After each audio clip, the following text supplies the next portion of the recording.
Finally నా trip ఒక ఎండ్‌కి వచ్చింది. ఇంకో 2 డేస్‌లో I'm leaving to India. So, ఈ 2 డేస్‌లో 1 డే ప్యాకింగ్‌లో బిజీ ఉన్నా, 1 డే మాత్రం నా ఫ్రెండ్‌తో టైమ్ స్పెండ్ చేయాలని ఫిక్స్ అయ్యాను. సో, ఈరోజు మార్నింగ్ హౌస్ నుండి స్టార్ట్ అయ్యి, మెట్రో క్యాచ్ చేసి డైరెక్ట్‌గా నా ఫ్రెండ్ దగ్గరికి స్టార్ట్ అయ్యా.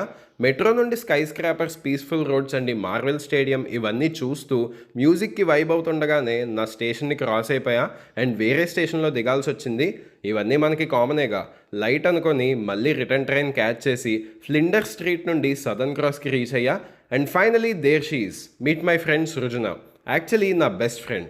మేము 10th క్లాస్ నుండి అంటే పాస్ట్ 14 ఇయర్స్ నుండి best friends and luckily Srujana కూడా మెల్బర్న్‌లోనే ఉంటుంది. సో, నేను ఎప్పుడు ఆస్ట్రేలియా వచ్చినా she is the one whom I hang out with. So, కలిసిన తర్వాత నాకు సర్ప్రైజ్ ట్రీట్ ఇవ్వడానికి she took me to a place called ఇప్పుడో, విచ్ ఈస్ ఫేమస్ ఫర్ రామెన్.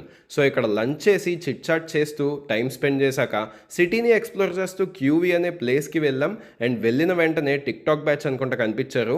వీళ్ళకున్న డెడికేషన్ నాకుంటే ఈ పాటికి ఎక్కడో ఉండేవాడిని అనిపించింది. Anyways, rest of the day part 2లో అప్లోడ్ చేస్తా. Till then see you guys.